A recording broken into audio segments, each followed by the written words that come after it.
It snowed today. The first snow of the season. And that got me super excited for what is to come.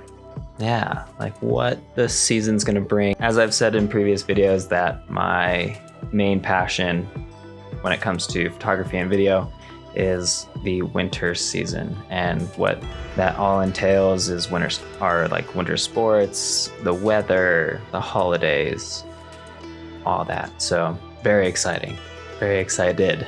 But yeah, aside from that though, I was gonna talk again about this lovely contraption, the DJI Mavic Air 2. So yeah, let's get to it.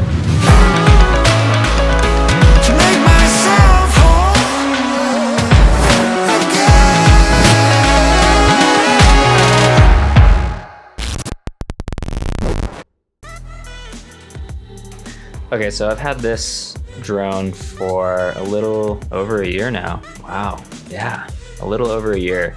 And they just came out with their Mavic Air 2S.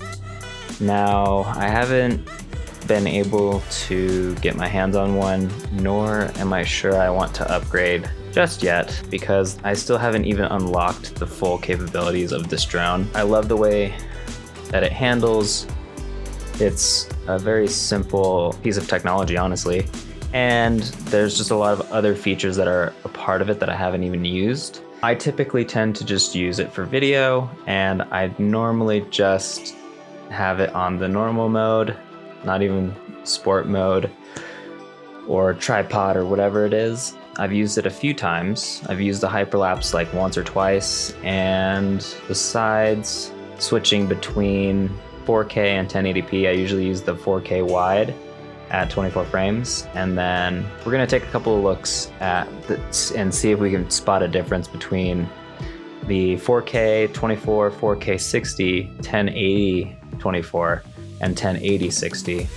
So I just took it out and flew it around a little bit. It's still kind of snowy, rainy right now.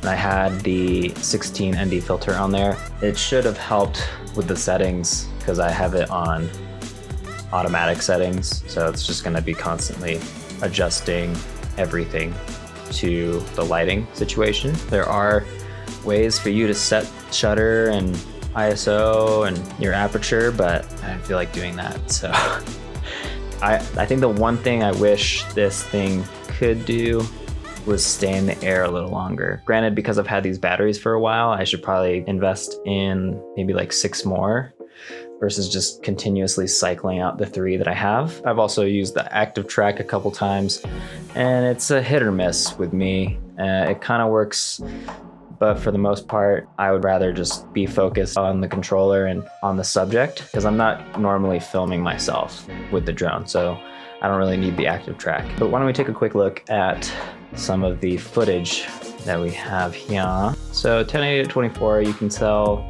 it's a little bit more cinematic, I guess you would say. Okay, so cinematic would be a little bit choppy, I guess would be the term. So you have a little bit of motion blur within that small kind of panning. And then this is the 1080 60 frames, a little bit more real time.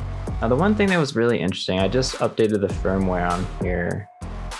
We'll see if it does it. Maybe if it's just on my phone.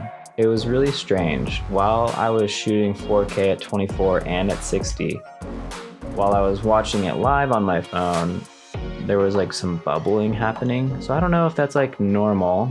It doesn't appear to be an issue on the playback. But this is 4K at 24. Let's see, 4K at 60. And 4K at 60 is here. Again, it was bubbling on the playback live, but now looking at it, no issues there. So that's good.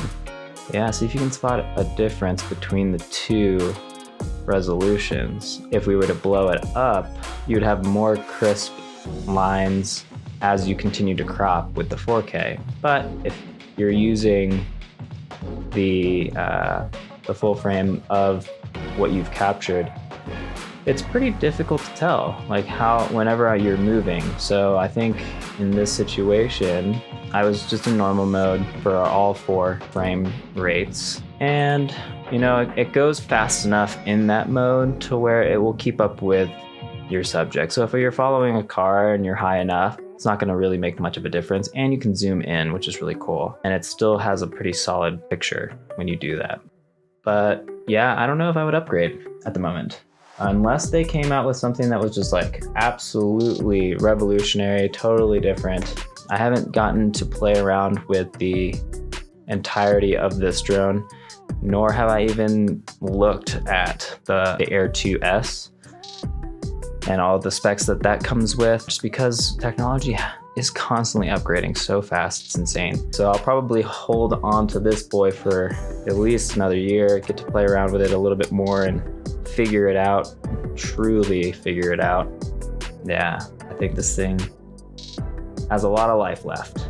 So I'm excited to see what more it can do this winter, and excited to get different angles and travel a little bit more with it, because I know that a lot of the footage that I have is just walking out my door and trying to fly it around a little bit. I'm excited to really expand my drone flying ability and skills. So maybe check out FPV as well, because that's not a very expensive investment through DJI, which would be really cool. But I'm gonna focus on this one first, and then we'll see. But if you have any questions, let me know in the comments. If you have any suggestions on what more you would like to see from this thing, again, let me know in the comments. I'll put down links in the description below on where you can access this kind of drone, where you can purchase it. And then if you like this video, please like and subscribe to the channel, and I will see you guys in the next one. Peace.